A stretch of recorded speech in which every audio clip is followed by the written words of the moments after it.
Pada pertemuan yang lalu telah kita bahas bersama apa itu tobat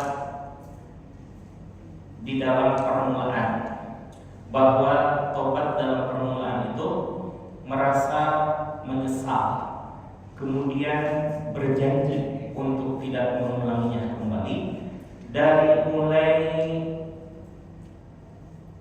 dosa-dosa yang besar, kemudian dosa-dosa yang kecil, kemudian makruhat, meninggalkan yang makruh.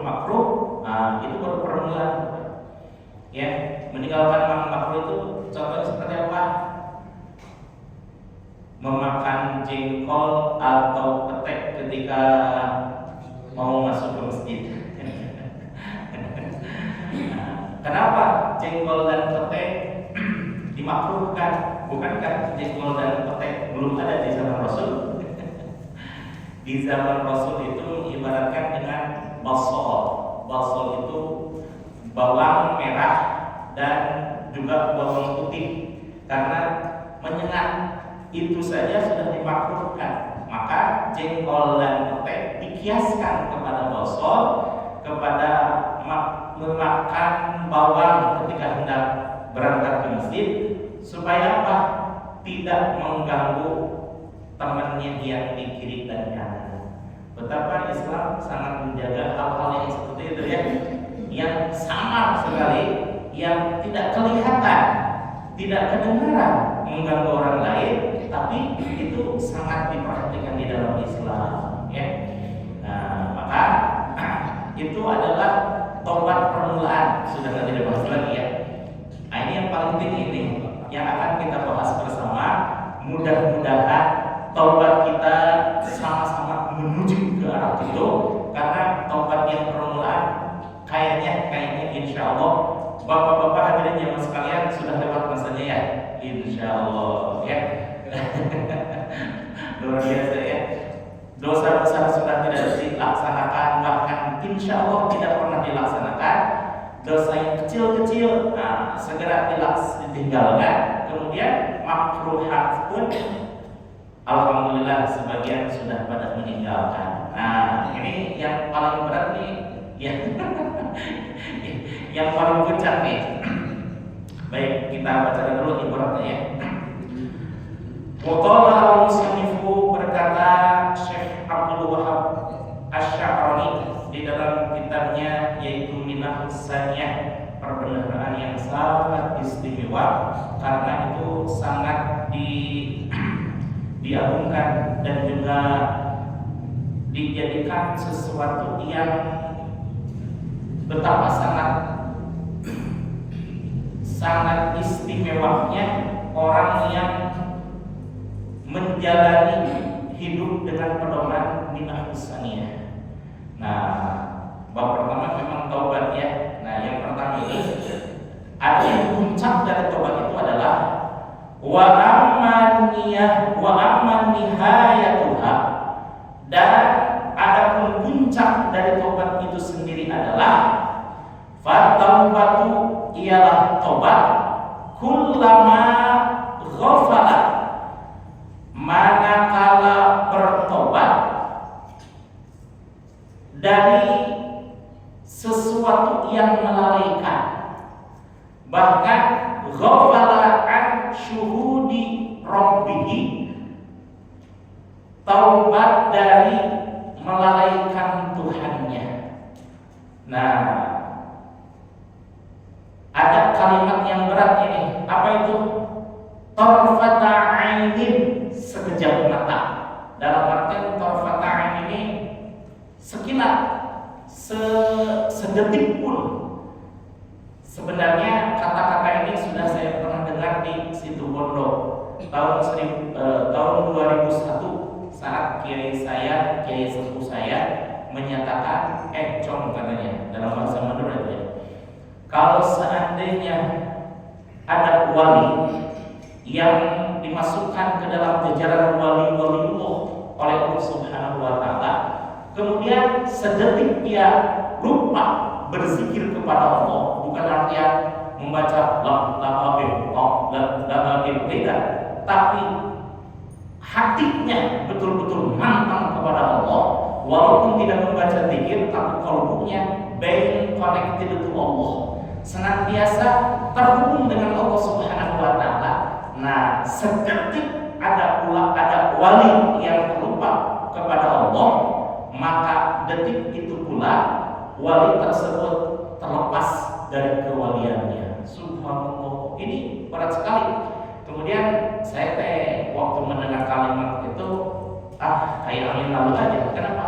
Tidak paham apa yang disambungkan, karena memang apa yang dulu saya terima dari guru mursyid saya tentang talqin zikir tidak diamalkan.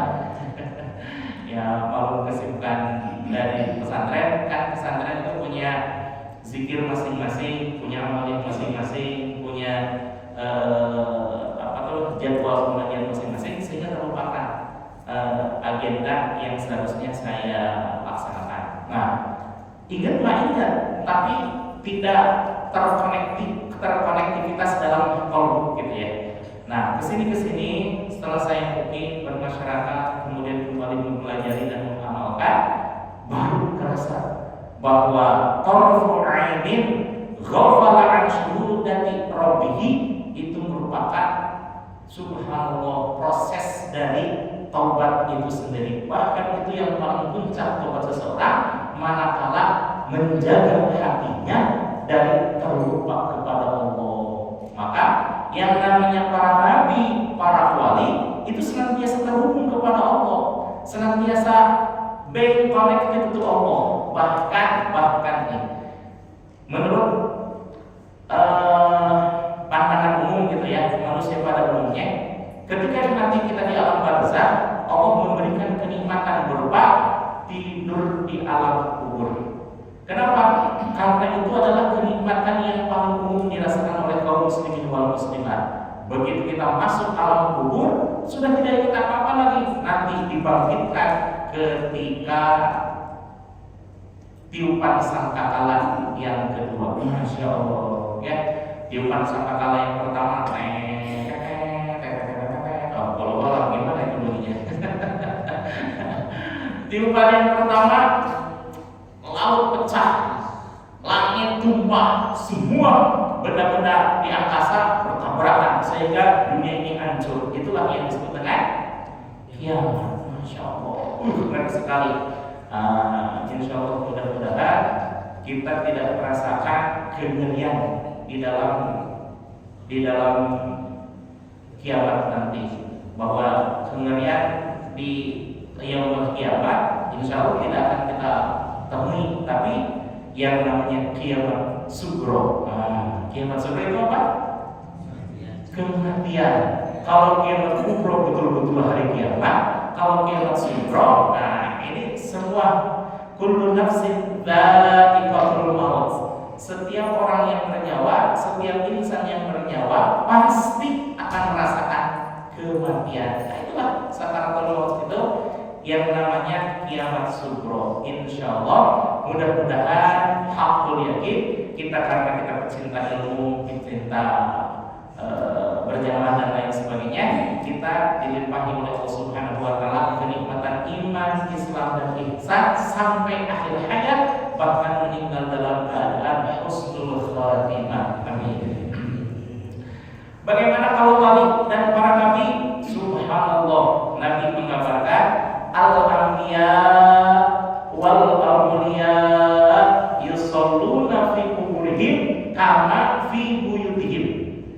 Para nabi dan para wali, mereka bukannya tidur sebagaimana orang-orang kaum muslimin wal muslimat lain yang diberikan kenikmatan tidur oleh Allah, tapi yang namanya wali dan yang namanya para nabi itu kenikmatan sudah dimensi lain. Kalau kita kan kenikmatan itu setiap habis pengajian ada apa di sini?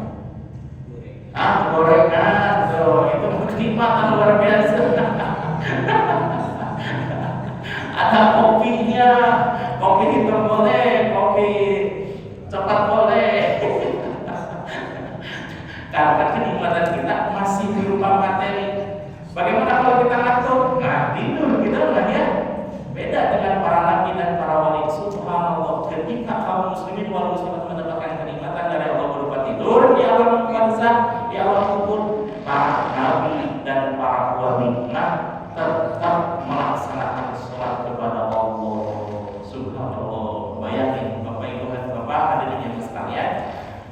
dalam Sirrul Asrar, kitab yang disusun oleh Syekh Abdul Qadir Al-Jailani. Nah itu saya baru dengar ternyata di situ di bab kedua, bab satu ya, bab satu terakhir. Inna lillahi, sesungguhnya Allah mempunyai, inna lillahi jannatun, sesungguhnya Allah Subhanahu wa ta'ala itu mempunyai surga. Surga laisa fiha hurun, tidak ada bidadari, wala fiha qusur, tidak ada bangunan-bangunan istimewa, tidak ada lapangan susu, dan tidak ada asalun, juga madu. Itu kan kenikmatan-kenikmatan materi. Bidadari, gedung-gedung, susu dari minuman, kemudian asalun, perwakilan dari makanan. Laisa fiha, tidak ada semuanya di dalam surga tersebut. Lalu apa tuh yang katanya yang namanya surga penuh kenikmatan? Lalu kalau tidak ada bidadari, tidak ada makanan, tidak ada minuman, tidak ada gedung-gedung, apa kenikmatan yang didapat dari sana? Tetapi di situ selamanya mendapatkan kenikmatan dari Allah Subhanahu wa ta'ala berupa yang suruh biwajhillah, masya Allah, melihat memandang wajah Allah dengan mata kepala sendiri. Dan beda kalau di alam dunia, wajhullah dimaknai sebagai kasih sayang Allah. Tapi kalau di akhirat nanti, wajhullah betul-betul zat Allah. Kita melihat zat Allah. Yang surga-surga yang lainnya, surga Jannatul Na'im, surga Jannatul Ma'wa, surga Firdaus, surga Jannatul Khulud dan lain sebagainya yang 7 itu semuanya ada kenikmatan-kenikmatan materi. Karena memang para penghuninya adalah manusia-manusia yang biasa-biasa saja, tapi memiliki keistimewaan walaupun sisi dimensi kemanusiaannya masih begitu kental. Kan wajar ya kalau lapar pasti perlu apa ya? Perlu makan. Kalau haus perlu minum. Sebelum haus ini sudah disediakan. Karena betapa saya memerlukan air sebagai pemenuhan kebutuhan saya. Kemudian kalau kita ngantuk, ya mesti tidur. Berbeda dengan para nabi dan para wali, ternyata kenikmatan-kenikmatan hakiki itu bukan berbangsa materi, tidak berbangsa fisikly, tapi secara hakiki kenikmatan itu adalah langsung dari Allah dengan melihat wajah Allah. Bahkan ketika di alam kubur dengan jelas Kanjeng Nabi menyatakan al-anbiya wal awliya yusholluna fi quburihim kama fi buyutihim. Para nabi dan para wali, mereka semuanya melaksanakan sholat sebagaimana mereka melaksanakan sholat di rumahnya masing-masing. Kalau kita sholat masih bisa dihitung berapa ya? Sholat isti'adah 2 rakaat, sholat istikharah 2 rakaat, sholat isyraq 2 rakaat, sholat tasbih 4 rakaat, dan sholat-sholat yang lainnya masih bisa dihitung gitu kan. Tapi kalau para nabi dan para wali, hitungannya sudah bukan hitungan rakaat lagi. Bagaimana hitungannya? Sholat Allah, baru juga Allah, betapa hatinya menderu-deru rindu akan mustaqillah, rindu akan Allah Subhanahu wa ta'ala. Hatinya senantiasa tafakur, hatinya senantiasa tadabbur, hatinya senantiasa tadabbur. Beda Bapak ya, tafakur, tadabbur, tadabbur. Apa itu tafakur? Memikirkan dengan kepala, dengan otak, bagaimana rangkaian-rangkaian seluruh alam ini tercipta oleh Allah Subhanahu wa ta'ala untuk kebutuhan, pemenuhan kebutuhan hidup manusia. Tafakur itu apa yang disebut dengan tafakur? Tafakkur fi khalqillah, memikirkan makhluk-makhluk Allah, hubungannya dengan ciptaan-ciptaan Allah. Tapi kalau tadabbur, Kalau tadzakur itu berzikir dengan qalbu, memikirkan dengan qalbu segala sesuatu ternyata hubungannya dengan Allah. Kalau tafakkur dengan akal, kalau tadabbur dengan qalbu, dengan hati. Dan tadabbur penggabungan antara tafakkur dan tadabbur. Subhanallah. Di dalam hati, Bapak hadirin yang sekalian, memang secara umum orang menyebutkan hati gitu ya, qalbu ya. Tapi sesungguhnya di dalam kajian tasawuf itu ada 7 lapisan qalbu. Apa itu? Sebagaimana dinyatakan di dalam hadis kursi bahwa banaitu fi jawfi bani adama qasran, bahwa aku menciptakan di dalam diri manusia itu, kata Allah Subhanahu wa taala, qasran. Qasran itu sebuah istana. Dalam istana manusia diibaratkan seluruh tubuh manusia Allah mengibaratkan sebagai istana, dan yang paling utama di dalam istana itu wa fi qasran sadri, dan di dalam istana, di dalam tubuh manusia itu ada dada. Wa fi sadri qalbi, di dalam qalb, di dalam dada manusia itu ada hati. Wa fi qalbi syagofan, syagofan itu syagof, lapisan yang lebih dalam daripada qalbu, tapi tidak umum gitu ya. Pokoknya secara umum qalbu aja. Bahkan qalbu ada 7 lapis. Tadi wa fi qalbi syagofan, di dalam qalbu itu ada syagof, ada lapisan yang lebih dalam. Wa fi syagofi lubban, dan di dalam syagof itu lapisan yang lebih dalam lagi adalah lub. Wa fil lubbi fuadan, kembali. Wa fi syagofi fuadan, dan di dalam syagof itu ada fuad, ada mata hati. Wa fil fuadi lubban, dan di dalam fuad, mata hati itu ada yang lebih dalam lagi, itulah yang disebutkan lub. Tapi itu pun yang kurang umum. Yang paling umum di dalam kalangan min jumlatil ulama ilmu tasawuf adalah sir. Wa fi lubban wa fi lubbi sirron, dan di dalam lub itu ada satu lapisan yang disebut dengan sir. Wa fi sirri anak, kata Allah Subhanahu wa taala, di dalam sir itulah terdapatnya aku, dan aku dikatakan bersemayam di dalam sirnya seseorang.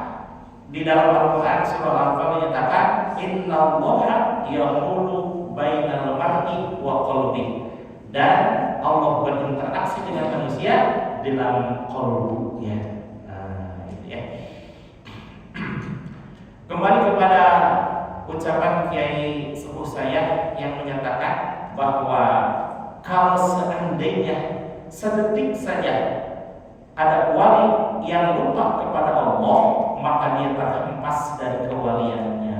Masya Allah ya, betapa sangat baik konektivitasnya para wali dan para nabi kepada Allah.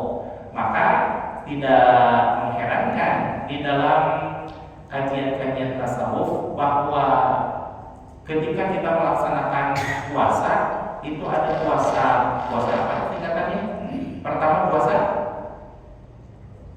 awam ya, itu mah puasa tingkatan saya lah, yang hanya menahan diri dari makan, minum, dan ya nafsu. Ya itu tingkatan saya. Kemudian kalau bapak-bapak sudah masuk ke dalam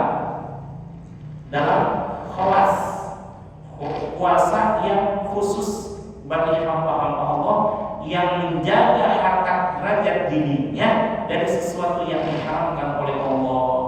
Mata dari memandang sesuatu yang diharamkan, telinga dari mendengar sesuatu yang diharamkan, lisan dari mengucapkan sesuatu yang diharamkan. Semuanya alhamdulillah bapak-bapak terjaga. Ya betul terjaga bapak ya. Yang lebih tinggi lagi di atasnya bapak, khawasil khawas, itulah saumnya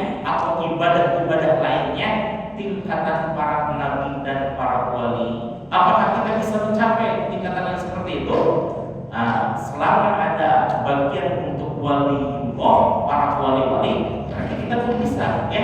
Para wali bisa menapaki tingkat khawasil khawas. Nah, berarti kita pun bisa, insya Allah, ya.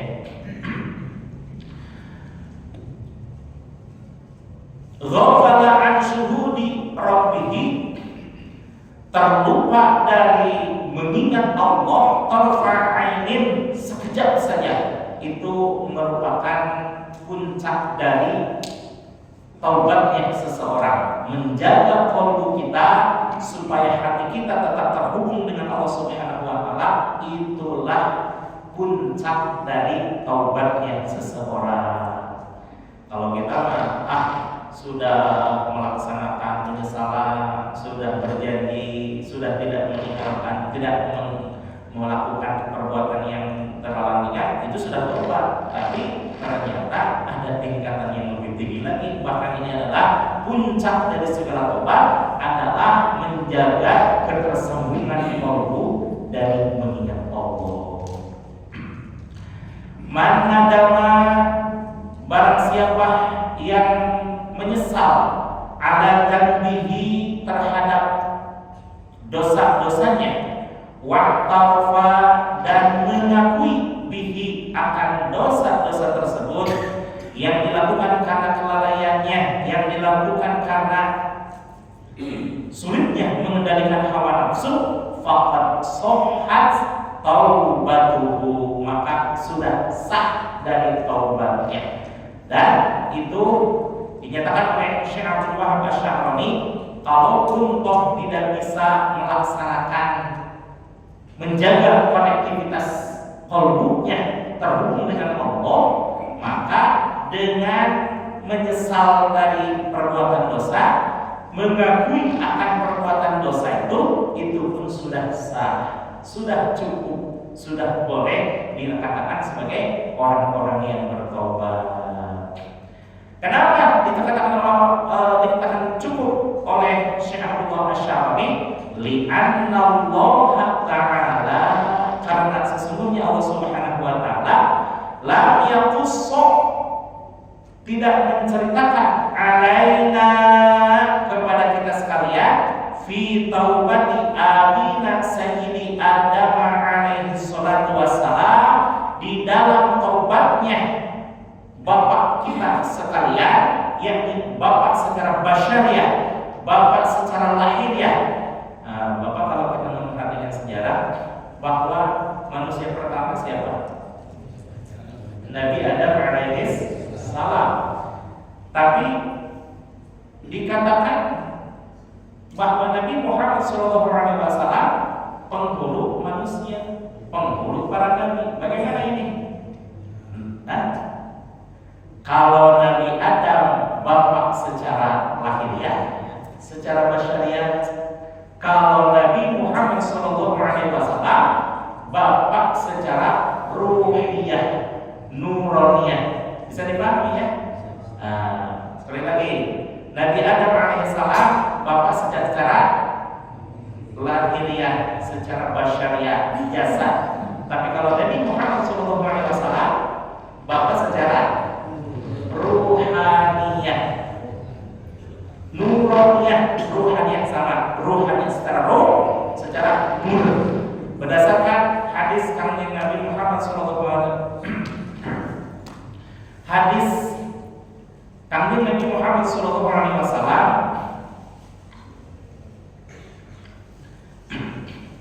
yang diriwayatkan oleh Abu Dawud radhiyallahu anhu, bahwa Rasulullah SAW menyatakan, awwal ma khalaqallahu ruhi, bahwa yang pertama kali diciptakan oleh Allah adalah ruhku, kata Nabi Muhammad SAW.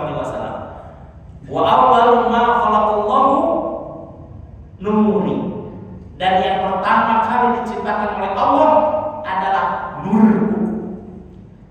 Wa awwal ma khalaqallahu al-qalam, yang pertama kali diciptakan oleh Allah adalah al-qalam, sebagai perantara untuk menyampaikan ilmu pengetahuan. Wa awwalu ma khalaqallahu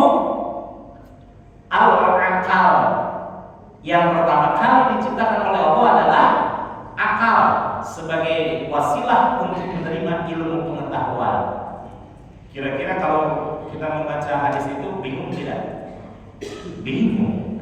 Disyarahi oleh Syekh Abdul Qadir Al-Jailani di dalam Sirrul Asrar, wal muradu minha, dan adapun maksud dari hadis-hadis tersebut, satu hadis yang menyatakan bahwa Allah yang pertama kali diciptakan Allah adalah ruh Nabi Muhammad, yang pertama kali diciptakan oleh Allah adalah nur Nabi Muhammad, yang pertama kali diciptakan oleh Allah adalah Al-Qalam sebagai perantara untuk menyampaikan ilmu pengetahuan, wa awwalu ma khalaqallahu al-aqal sebagai wasilah untuk menerima ilmu pengetahuan, wal murad minha, dan yang dimaksud dengan kesemuanya itu adalah syai'un wahidun, adalah perkara yang satu saja. Wal murad minha, yang dimaksud dengan syai'un wahidun itu adalah haqiqatu Muhammadi, hakikat Muhammadi, bukan hakikat Muhammadiyah ormas, bukan. Ini mah Muhammadi. Muhammadi itu adalah gabungan dari ruh Nabi Muhammad, gabungan dari nur Nabi Muhammad, gabungan dari qalam sebagai perantara untuk menyampaikan ilmu pengetahuan, dan gabungan dari al-aqal sebagai perantara untuk menerima ilmu pengetahuan. Subhanallah. Jadi digabungkan dengan hadis qudsi bahwa laulaka lamma khalaqtul aflaq, kalau bukan karena engkau wahai Muhammad, niscaya tidaklah aku ciptakan seluruh makhluk ini. Bukan berarti Allah tergantung kepada Nabi Muhammad, tidak. Justru karena saking mengistimewakannya Allah Subhanahu wa taala, betapa kalau tidak diciptakan Nabi Muhammad, niscaya tidak akan pernah aku ciptakan seluruh makhluk. Muntah ayat anjeun makhluk moal dijieun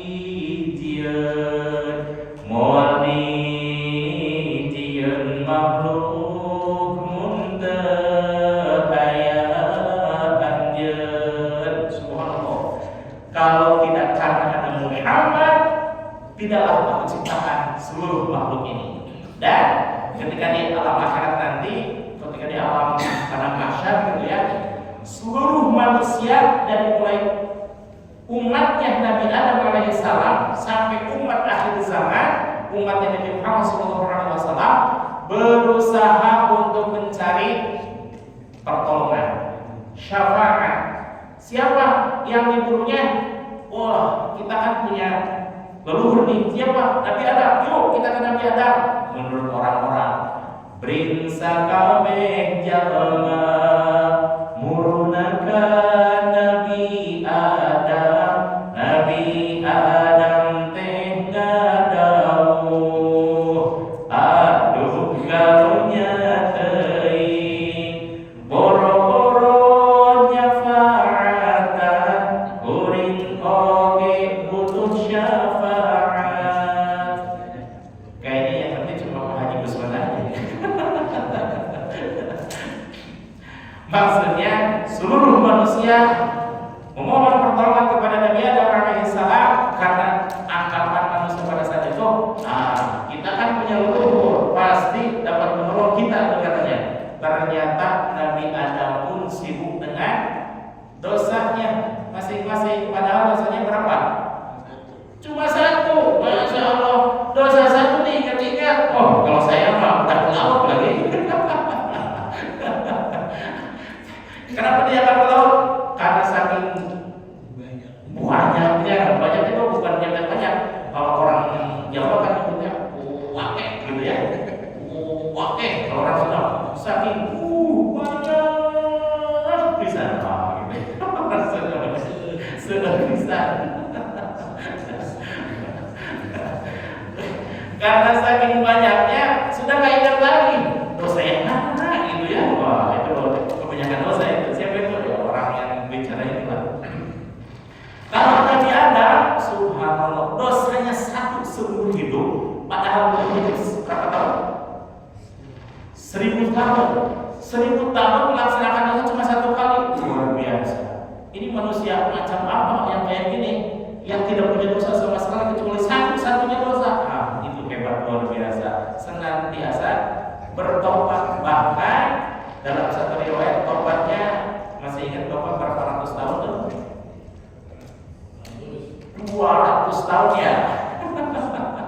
200 tahun belum diterima tobatnya oleh Allah. Kalau Bapak bertobat, jangankan 200 tahun, 20 tahun aja. Bertobat 20 tahun, tapi belum ada tanda-tanda diterima tobatnya. Kira-kira melanjutkan apa langsung pegal-pegal itu? Jangankan 20 tahun saya, 2 minggu belum ditobati, belum diterima tobatnya, kayaknya udahan saya. Beda dengan Nabi Adam. Nabi Adam itu manusia pilihan, betapa tidak pernah putus asa dari Allah, senantiasa bertobat dan berharap Allah akan mengampuninya. Walaupun kenyataannya Allah belum mengampuni. Dan di akhir-akhir masa, di akhir-akhir tobat itu di dalam surah Al-Baqarah ayat 37 Allah menyatakan fatalaqqa Adam, karena di sini ada kisah tentang Nabi Adam ya. Fatalaqqa Adam min rabbih kalimatin, dan Nabi Adam alaihi salam menerima talqin, laqana yulaqinu talqina, dan Nabi Adam alaihi salam menerima talqin dari Allah Subhanahu wa taala, menerima pembelajaran, menerima penghunjangan beberapa kalimat. Dan kalimat ini penafsirannya ada dua. Pertama, sebagaimana hadis yang diriwayatkan oleh Imam Al-Baihaqi, bahwa yang pertama itu adalah tawasul, yang kedua kalimatin, karena itu adalah jamak, berarti bukan satu kalimat, kalimatin beberapa kalimat. Dan kalimat yang kedua, kalimat talqin, itu adalah kalimat la ilaha illallah. Bagaimana setelah menerima talqin dari Allah Subhanahu wa taala? Fataba alaihi, serta-merta langsung Allah menerima taubatnya Nabi Adam alaihi salam.